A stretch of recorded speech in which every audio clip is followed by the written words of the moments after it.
আসসালামু আলাইকুম বন্ধুরা, সবাইকে সিস্টার্স কিচেনে স্বাগতম। আবার একটি নতুন ভিডিও নিয়ে আপনাদের মাঝে চলে এসেছি।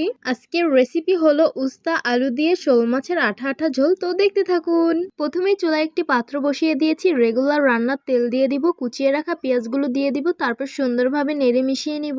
পরিমাণ মতন আদা রসুন বাটা দিয়ে সামান্য ভেজে নিব। পরিমাণ মতন হলুদ মরিচের গুঁড়ো দিয়ে দিব, তারপর এগুলোকে হালকা করে ভেজে নিতে হবে। সামান্য পরিমাণ পানি দিব যাতে মশলাটা না পুড়ে যায়। গোটা চারেক কাঁচামরিচ দিয়ে দিব, স্বাদ মতো লবণ দিয়ে মশলাটা খুব ভালোভাবে কষিয়ে নিতে হবে। মশলাটা আমি সুন্দরভাবে কষিয়ে নিয়েছি। ধুয়ে রাখা আলুগুলো দিয়ে দিব, তারপর সুন্দরভাবে কষিয়ে নিতে হবে। আলুগুলো সুন্দরভাবে কষিয়ে নিয়েছি। ধুয়ে রাখা শোল মাছগুলো দিয়ে দিব, তারপর সুন্দরভাবে কষিয়ে নিতে হবে। শোল মাছটা আমি সুন্দরভাবে কষিয়ে নিয়েছি। কেটে রাখা উস্তা দিয়ে দিব, তারপর আবারও সুন্দরভাবে কষিয়ে নিব।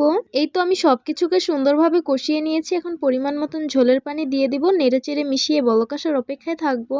এই তো তরকারি বলক এসে পড়েছে। এখন পরিমাণ মতন শাক বাটা দিয়ে দিব, তারপর সুন্দরভাবে নেড়ে মিশিয়ে নিব। কুচিয়ে রাখা ধনিয়া পাতাগুলো দিয়ে দিব, তারপর সুন্দরভাবে নেড়ে মিশিয়ে নিব।